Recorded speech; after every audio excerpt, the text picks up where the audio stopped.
បាទនេះគឺយើងធ្វើជាប្រអប់ដាក់ទូផ្សារធ្វើជាប្រអប់ដាក់ទូផ្សារបាទអានេះយើងធ្វើអត់យ៉ាប់ទេឥឡូវយើងយកអំពងទៅយកខៀវបាទយកខៀវមកយើងកាត់មកល្មមនឹងទូផ្សាររបស់យើងមក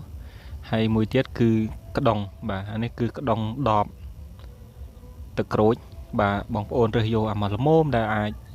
យើងដាក់ទៅចូលមកចូលឲ្យលងតិចតិចណា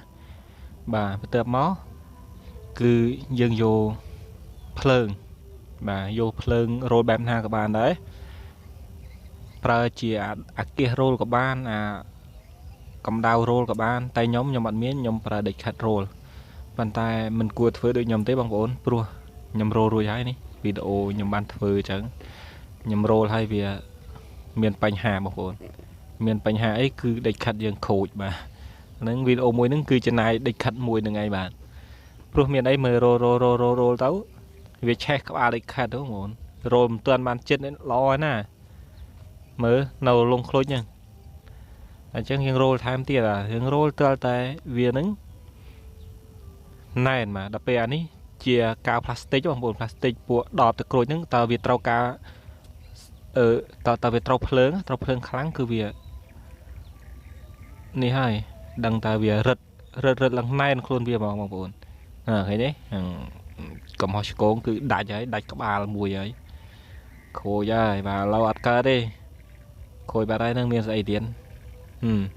បាត់ក្បាលបាត់ហើយនឹងបាទអញ្ចឹងខ្ញុំគិតថាប្រើខ្ជួងវិញបាទជាការខ្ជួងវិញបានអាចទៅរួចឥឡូវយើងមកថតកន្លែងចក្រានខ្ជួងម្ដងនេះយើងដុតខ្ជួងឲ្យវាងើកភ្លើងហើយយើងដាក់រ៉ូលអញ្ចឹងបងប្អូនរ៉ូលដូចខ្ញុំមកពេលរ៉ូលអញ្ចឹងហើយវារឹតហើយយើងពវល់វាកុំអោយវានៅមកកន្លែងបងប្អូនយើងរ៉ូលវិលវាឲ្យវារឹតព្រមគ្នាដល់ពេលអាក្តុងទឹកក្រូចនឹងវា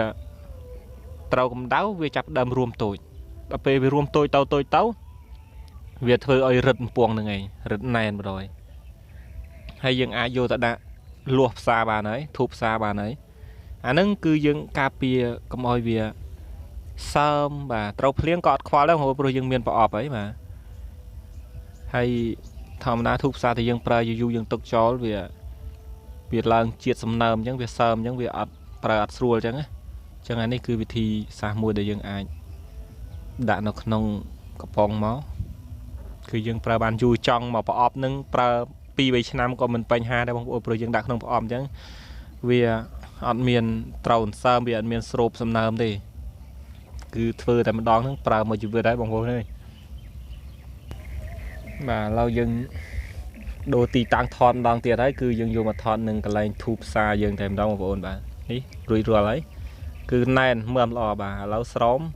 យើងលេងប្រើហើយលើនេះបាទយើងដាក់ក្នុងពួងយើងតែម្ដងនេះយើងញ៉ាត់តាមកដបយើងចឹងមកបាទយើងញ៉ាត់ទាំងអស់មកហើយដល់ពេលយើងញ៉ាត់ចឹងហើយយើងអាចចាក់មកវិញគឺងាយបងប្អូនមើលបាទមើលចាក់វិញយើងយកម្ដងមួយឃើញស្រួលមែនទេបាទហើយយើងដាក់ទៅរ៉ូបមកបាទអូខេរៀបរយអេមអាច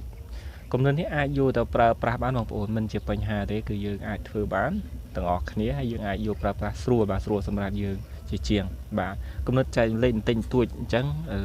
ខ្វះខាតត្រង់ណាមិនស្អាតមិនល្អ